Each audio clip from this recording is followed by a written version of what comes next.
Maturity and clarity in their thought is what impressed us the most, and perspective of living in that disputed region. All greens. Looks exactly like Cappadocia fruit. Takari place. Armenia and Azerbaijan Occasion ice cream. Subscribe. Never found it anywhere. Let's go and explore. Yeah. Arey.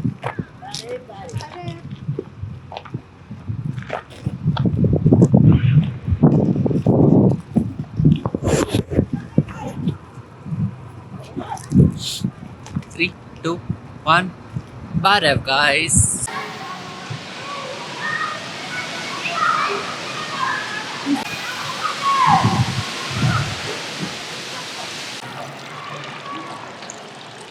Barev, guys, we are in Goris today.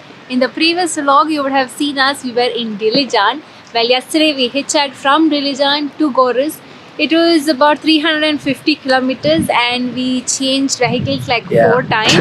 Yesterday's journey was really tiring. The second half of the journey, by the way, was in an old rickety truck. It took a good 5-6 hours to make this journey of 200 kilometers, but it was really nice. And the mountains here are very beautiful. This is what we've been riding in today. 300 kilometers to our next town.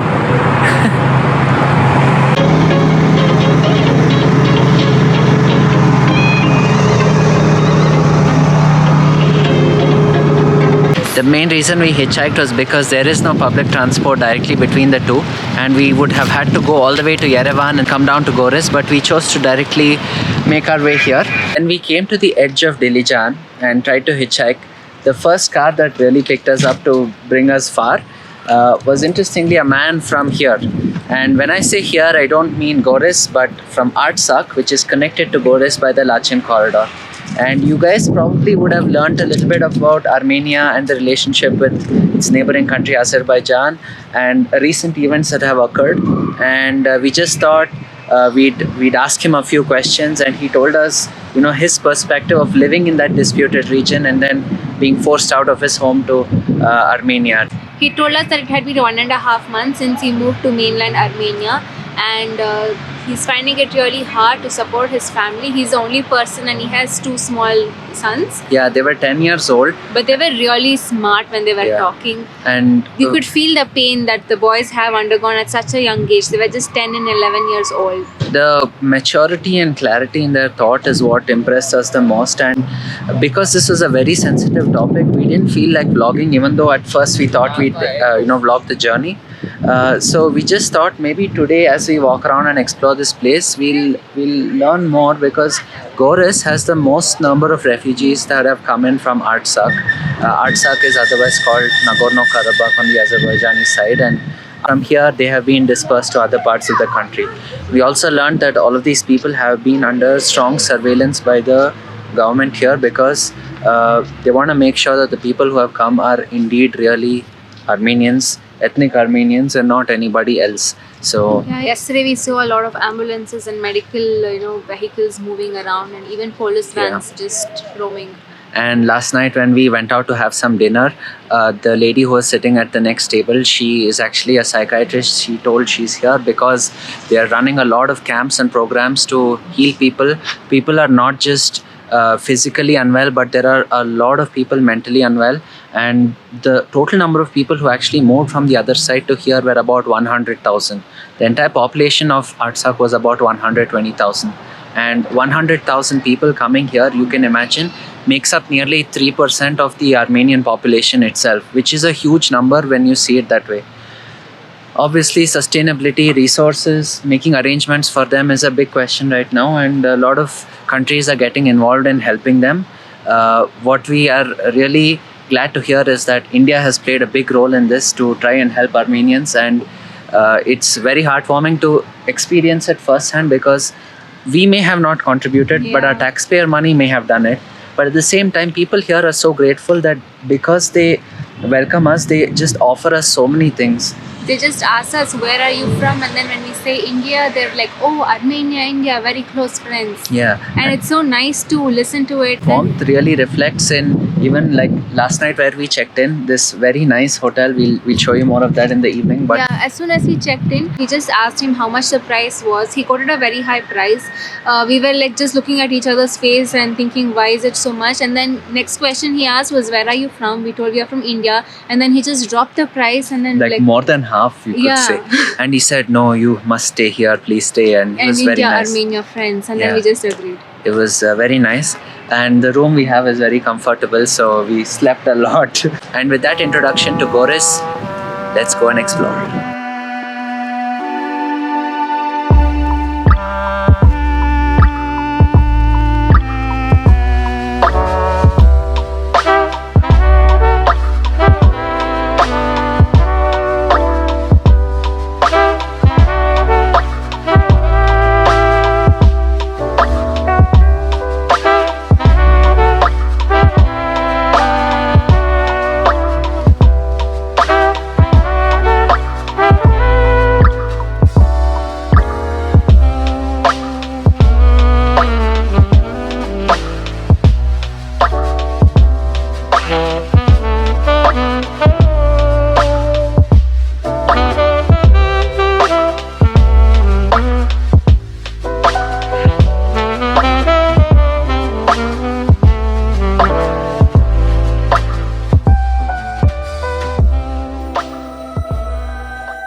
We just made it to this place. It's called the Cave Dwellings of Goris. Until a few decades ago, people would actually live in these caves, and now they have moved to the town of Goris. Like here you can see there's actually a cemetery, but Yeah. up there in the mountain behind you see small holes, and that leads to like a cave inside. And like Shish said, people used to live here, and even now it looks like there are some places that are still inhabited. But of course, there's nobody here who's speaking English, and we are not able to learn any more about this place. But from far, this landscape looks exactly like Cappadocia. Yeah, people call this like the poor man's Cappadocia because it's so much more easier to explore. It's also free and of course smaller in scale. And now we're just gonna walk down and see if there's another viewpoint.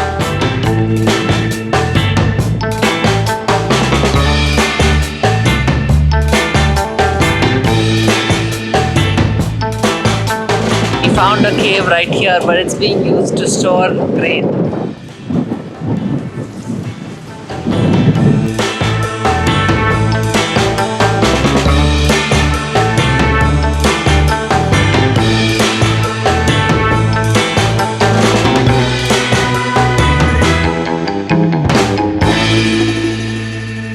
While walking around, we found one shop. It was like we had to go inside a little bit, and then when we came here, we found that they had the most traditional dish of Goris. What is it called? I don't know yet. Let's ask her. It's this one. Jengalovats. Jengalovats. Jengalovats. Jengalovats. And this, you know, is piroshki. Piroshki. Это кафе, это ходор. Мясо. Это мясо, это сосиска. Is this my birthday pizza? Still birthday month? Stop it. Birthday month is almost over. Happy birthday to you. Happy birthday. Oh, look at that. It's stuffed with all greens. I think this is the same one Lucina made us taste. So this is bread stuffed with different kinds of greens. They have just roasted like 3 to 4 types of leaves and stuffed it in with some onions and maybe a little bit of garlic as well. But when I took a bite, the spinach smell was like very strong and I like it. It's amazing. It's not spicy or it does not have any flavor. I think the main flavor is just the greens. It's very nice.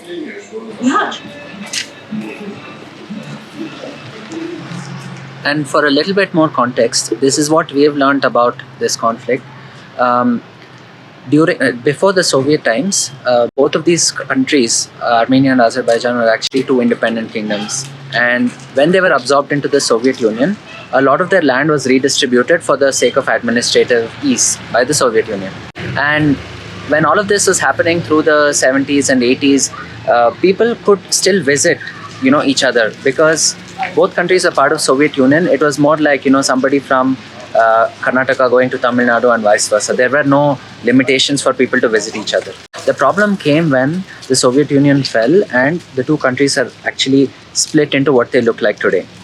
The region of Artsakh or Nagorno-Karabakh has always been ethnically Armenian because a lot of the culture there has always been of Christian nature. There have been many churches, many monasteries that were set up over hundreds of years leading up to now. As we saw in the History Museum also, the Armenian Empire historically was very big. It was reaching all the 3 seas, the Caspian Sea, the Mediterranean Sea and the Black Sea. So Artsakh, which is located within like a valley of mountains, was sort of closed off from the other parts of Azerbaijan and therefore it remained Christian even when Azerbaijan was becoming Muslim. After independence, that land was universally recognized as a part of Azerbaijan. But then here in Armenia, the people continued to live there and they were in a way sort of stuck in an island. But on the other hand, the people who lived inside Artsakh or Nagorno-Karabakh were still ethnically Armenian and they had now no option but to be a part of Azerbaijan, and for political reasons and other reasons they could just not leave. They continued to be a part of it because that was their home, that was their land, and somehow with the fear that they might lose the strength of that culture, they began to revolt.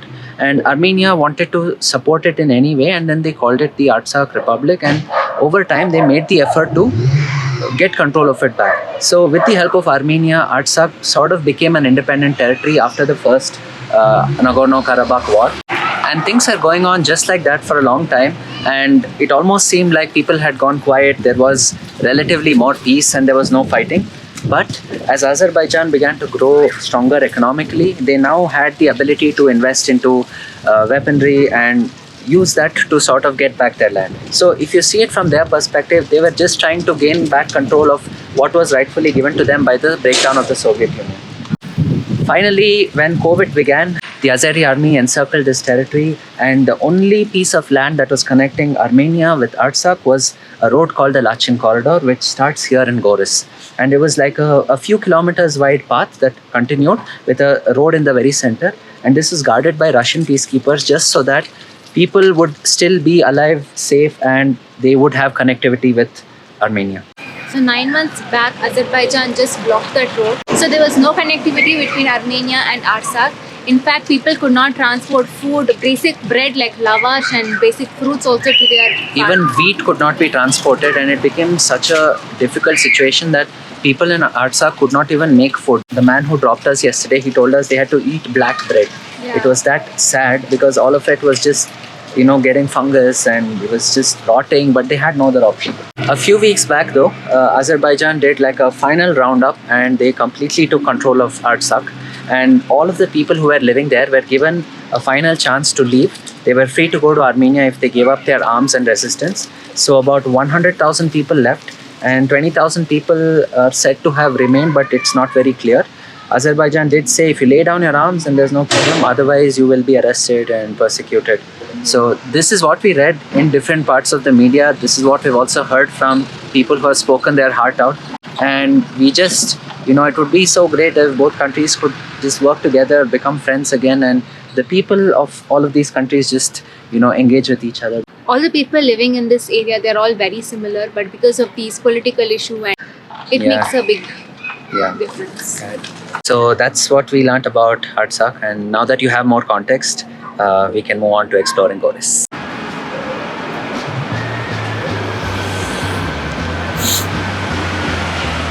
Now we have come to Takari restaurant, which in other words, Navneet and I call it as Takari place. Let's go.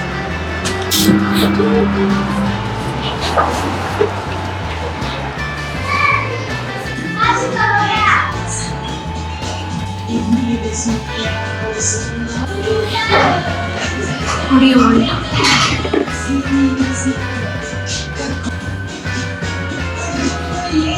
If there's a remote.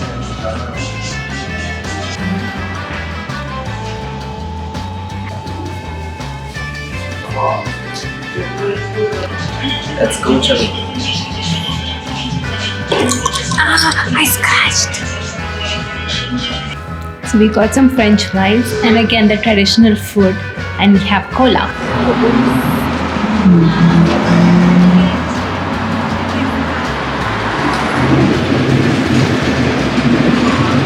Where you say the landscape in Goris is the most unique one I've seen in the entire Caucasus region. It's so unique, we have never found this anywhere else. Never ever. Never, ever, ever, ever found it anywhere.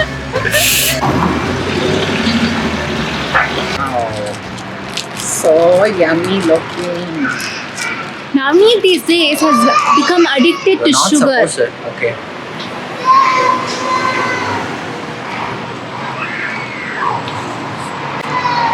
Caucasian ice cream. Last one. And he says that for every ice cream he takes.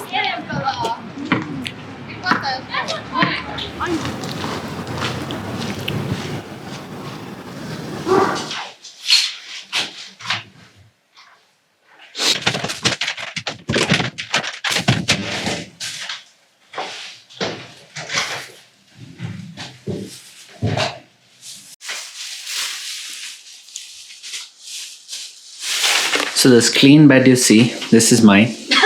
And all these ones which are like upset, all three are Shish's. No, this is my bed. This is Navneet's bed. We have marked territories by placing our backpacks, and this is like a table, sofa, TV, Shish. Private room with a private bathroom with hot shower. Right here. Yeah, I think this is one of the best rooms we've got. Luxurious room. So thanks for coming, you guys. And in the next video, it's an interesting journey that we are trying to make. So we look forward to seeing you there again. Bye bye. The patches of land that had the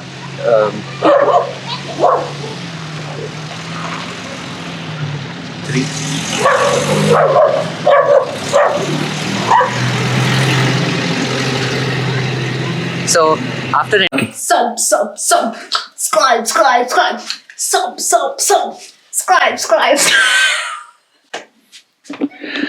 that's all, folks.